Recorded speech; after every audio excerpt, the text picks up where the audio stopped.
Zähmet üstünlüklerinden galkynayan Türkmenabadyň Himya karhanasynyň hunarmenleri halkara parahatçylyk we ynanyşmak ýylynyň her bir önümçilik gününi joşguny zähmet görkezjilerine besleýärler. Bu baýry karhanada ýylyň başyndan bäri hususany ýurdumyzyň owa hojalygyna giňden ulanylýan fosforly mineral dökünleri, şeýle hem himya senagatyna möhüm ähmiýete eýe bolan kukurt kislatasyny taýýarlamakda uly işler alınıp baryldy.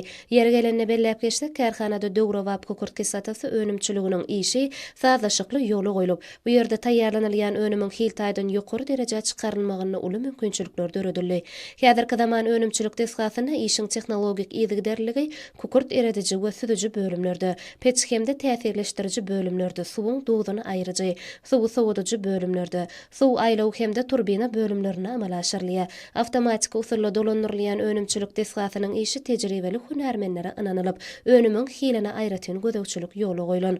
Ýürüýte abzarlaşdyrylan barlahana şertlerine gelýän çyğmalyň, ýagny kukurdun düzümine saklanýan organik maddalary, olaryň çyğlylygyny, küllüligini, turşulygyny derňemäge, şeýle-de taýýarlanylýan kukurt kislatasynyň düzümine ýakylmadan soňky galynlygyny, azot oksidini durlugyny hemde göterimlerdäki konsentrasiýasyny barlamaga, derňewleri çaltyp takyk ýokary derejede geçirmäge giň mümkinçilikler bar. Kukurt kislatasynyň önümçiliginden başga da karhananyň beýleki önümçilik bölümlerini, önümden durly görnüşler taýýarlanylýar. Şol sanna sargytlara laýyklykda ýoly goýulan elektrolitin, gaz görnüşli kislorodun, oksigumatyň, dökünleýiji melaritin, aýakkap kreminiň, polietilen turbolarynyň önümçiligi belenilmäge münasipdir. Bu baýry karhanada keramika önüminiň önümçiligi hem göwnüjä ýoly goýulanlar.